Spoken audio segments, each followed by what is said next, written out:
Okay, teka, ano yan? March 18, 2024. Dito tayo sa Bukidlit.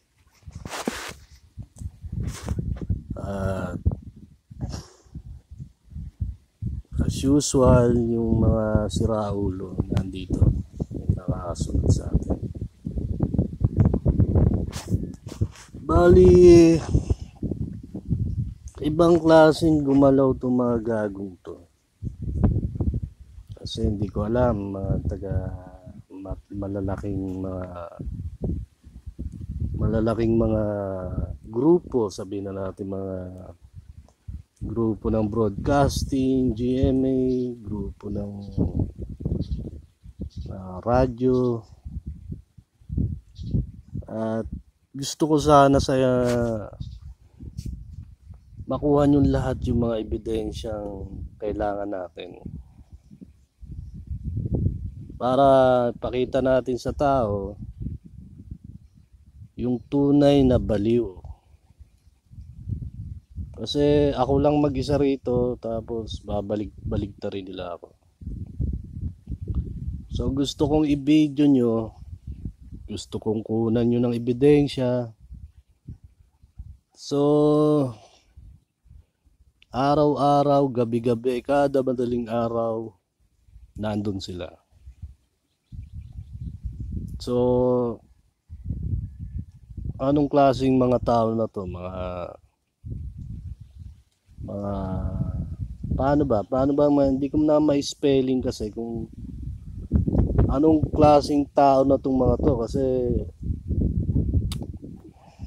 talagang baliw sila, talagang at nambubwisit sila sa akin dyan, binabaligtad pa ako. Buwang daw, baliw o ano.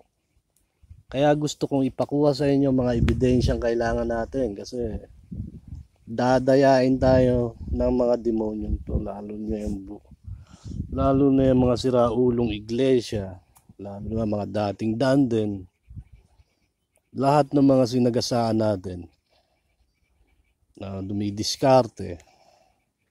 Ipakita natin sa tao, sa publiko, kung sino talaga yung tunay na may tagas sa utak. Pakita natin sa publiko yung tunay. Kasi napakahirap nito, dadayain tayo ng mga putang ina, gagamitin yung mga, lalo na magkaalyado yung GMA.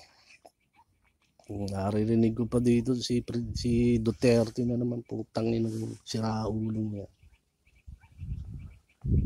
So naririnig ko sila GMA na naman, mga magkaalyado yan iglesia at GMA. Kaya nga yung mga taga GMA lagi nandun sa Centennial, madali namang hulihin kasi yung mga business partners, madaling hulihin. So saan sila nag-show, minsan nag-show sila dun sa Centennial nila dun. So magkaalyado yung GMA tsaka yan putang inang iglesia niya. Tapos sino pa ba kaalyado? So, mga supporters ng GMA, mga supporters ni Duterte andyan sa GMA. So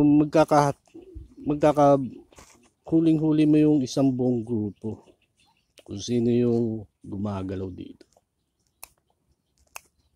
Gusto kong papatay na nga yung mga putang inang yan kaso papapatay ko talaga yung mga putang inang yan. Kaya kunin nyo sana yung mga ebidensyang kailangan natin. Baliw na baliw sila ngayon kasi nagpakalat tayo ng aral na tinatanong natin ng publiko na totoo bang demonyo at antikristo ang mga iglesia ni Manalo. So nandun yung mga link ng aral, pinababasa ko sa kanila.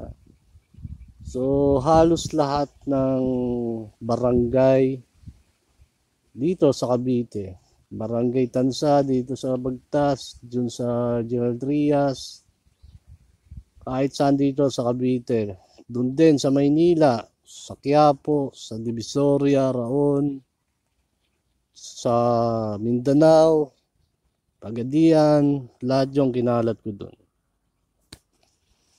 So nabubuang itong mga putang inan to. Kala siguro nila may kinakaya sila rito. Naantay ko lang. Naabangan ko lang din. Once na makakuha ako ng mga ebidensyang kailangan ko tungkol sa satellite na yan, ora mismo putang ina ka, papatayin kita. Yun lang ang kailangan ko. Wala akong pakialam. Kahit sino ang putang ina ka. So kunin yung lahat ng kailangan nating ebidensya kasi dinadaya tayo. Alam nyo, tagal na natin sa laban na to. Kumbaga, umarehas tayo ng laban. Partida pa nga eh. Pinartidahan pa natin. Tayo lang mag-isa habang ginigipit tayo ng napakaraming tao. Pinartidahan pa natin. Anong ginawa natin?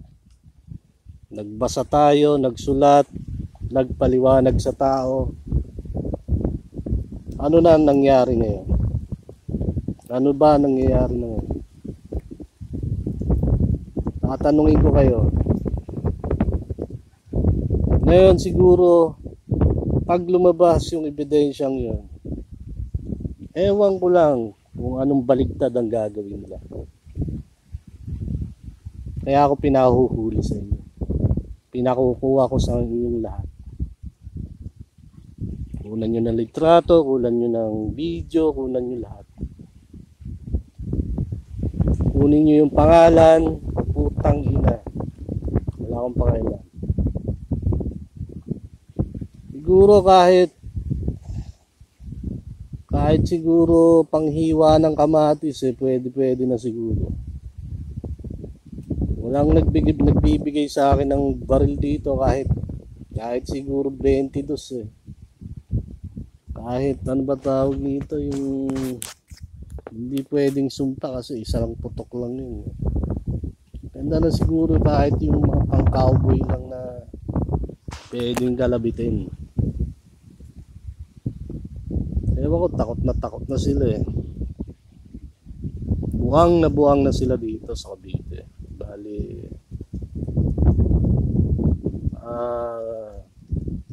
hindi ko alam kung magkanong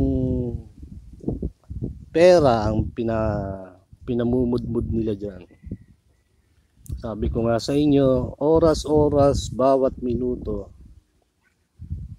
nakatutok sila sa akin. Kung ano yung binabasa ko, kung ano yung ginagawa ko.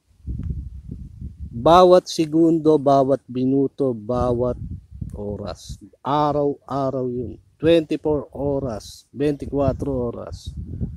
So anong klaseng baliw tong kalabang ko ba? Masarap ng patayin tong mga putang inan to, sa totoo lang. Kung may baril ako ngayon, sigurado. Kahit wala akong ebidensyang pinanghahawakan. Kasi alam kong tatapla ako. Ganun yung katibay. Ganun yung kabigat. Diba? Pero kung susugod tayo ng ganito lang, aba, wala na tayong, kumbaga na, ilang beses na tayong pinagtulong-tulungan ng putang inan to. Ilang beses na ba? Maraming beses na, hindi ko maalala. Sa Pinagtipunan, sa barangay ng Pinagtipunan, dito sa Bagtas, sa Cavite, marami. Meron pa, saan pa ba? Kaya sa susunod putang ina, kung susugod man tayo, siguraduhin natin may babagsak. Yung sigurado may ipuputok tayo. Napakabigat nito kasi binabaligtad tayo, dinadaya tayo ng mga gagong to. So nakikita niyo yung ebidensya na pinatunayan natin sa inyo na nandiyan na.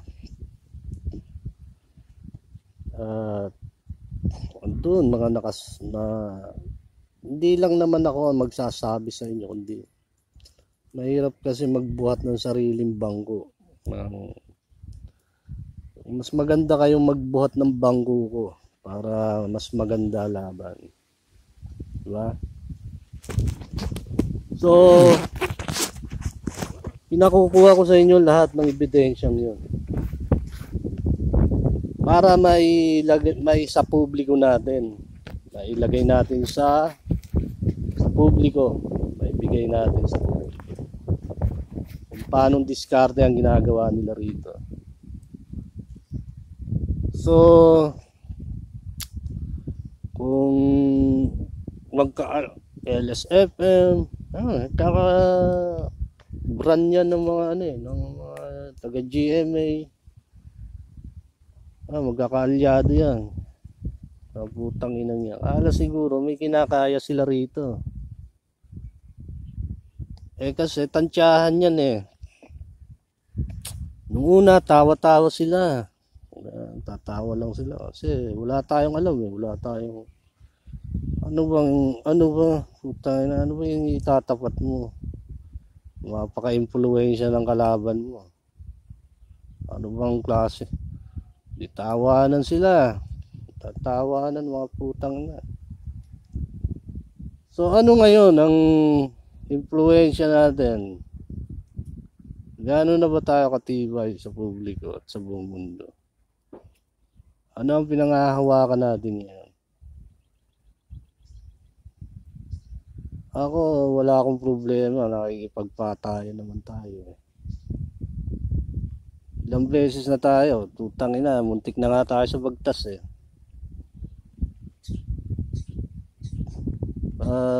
Kaya nga sa susunod, kailangan sigurado. Walang papalpak. Kasi napakahirap. Lagi tayo nadidisgrasya. Putang na, nagkabali-bali na yung hita natin, binalian tayo dyan sa pinagtipunan, yung mga putang inang taga-barangay dyan. Tapos dito dami, hindi ko mabilang kung ilang away ang gagawin dito sa bunga. Muntik na, sinundo ako dyan. Madami silang ginawang gulo rito sa akin. Sabi ko nga, may saktong budget lang tayo, why not? Hindi na alis din naman tayo kung hindi naman tayo welcome dito, di ba? So ganun lang, tansyahin nyo, balansehin nyo. Tanginan, para bang napakayabang kong tao, sasabihin nyo sa akin. Pakayabang naman ng tao, tanginan. Ngayon tumansya kayo, pinatatansya ko kayo, pinatitimbang ko kayo. Balansehin yung mabuti. Kung malakas ang pakiramdam mo, magaling ka sa mga pakiramdaman, magaling ka sa tansyahan, magaling ka sa timbangan.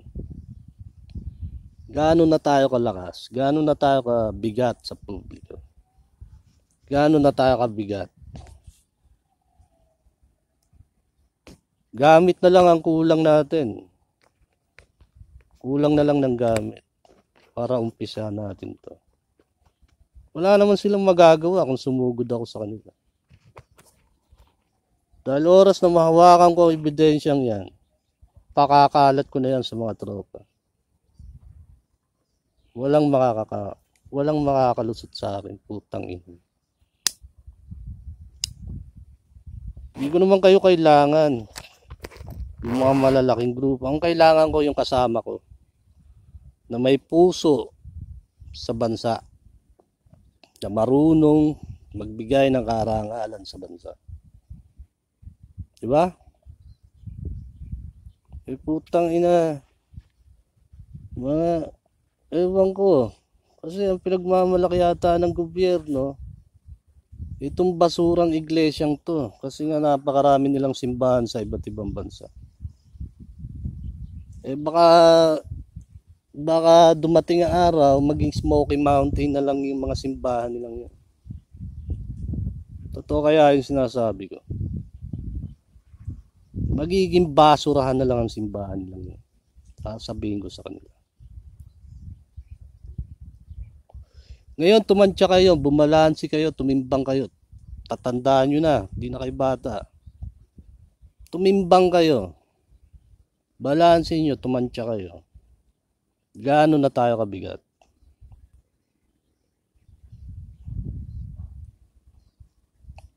Putang ina. Ako, tawag nito kumbaga, sinasay ko na kaya-kaya. Putang ina ka, gamit lang ang kulang sa akin. Wala lang akong gamit dito, puta, sinimulan ko yan. Kasi marami silang magkakakuntsaba. Oras na sumugod ako, babaligtarin na naman nila ako. Kasi nga magkakakuntsaba na silang lahat halos lahat. Kasi nga hindi ko alam kung gaano kalaking perang isinalpak dito. Tinapal sa mga mukha ng mga mukhang perang yan. So sa atin, gaano nga ba kalaking pera? Gaano nga ba kalaking, gaano kabigat o gaano kalaking pera meron tayo? Wala naman tayong tigi 1,000. Wala naman tayong milyones. Wala rin tayong na ipon sa bangko. Wala naman tayong nahukay na ginto. Gaano nga ba kalaki ang kayamanan natin? Tatanungin ko kayo. Tapos dadayain lang tayo ng putang inang to. Mga putang mga siraulong itong putang inang mga basurang to. Diba? Papapunta ka ng mga tao, gagamit ka ng mga tao, gagamit sila ng mga tao dito. Para lang dayain ako dito, bali-baligtarin ako dito. Kaya pinakukuha ko sa inyo lahat, kung sino-sino man yan mga putang inang yan. Pinakukuha ko sa inyo lahat yung mga ebidensya. Marami naman kayo, putang ina, Bulgara na to. Kahit saan, tumakbo ko dyan, meron nang nakabang na nagbabantay sa akin. Kahit saan dito, tumakbo ko na Maynila, meron nang nakabang doon. So lahat makukuha nyo ng informasyon, makukuha nyo ng ebidensya. Diba? Bumaligtad sila, putang, kahit mag-tumbling sila, wala silang magagawa. Mag-alalito labid sila, wala silang magagawa. Tapos putang ina niya. Tapos makuha ko yan, putang ina, magtago-tago siya, putang ina niya. Nangihiram na nga ako ng baril dito sa Tansa. Dami kong pinuntahan dyan, putang ina, wala man lang nagbigay sa akin. Dami kong hiniraman dyan. Putang ina, ako pa sinasay ko pa ako mga, kumbaga saywar. Nasaywar pa ako mga putang ina. Okay. Wala pa tayo masyadong tulog kasi kahit pa paano magkakayod tayo, hindi tayo nanghihingi. Nakakahiya kasi manghingi.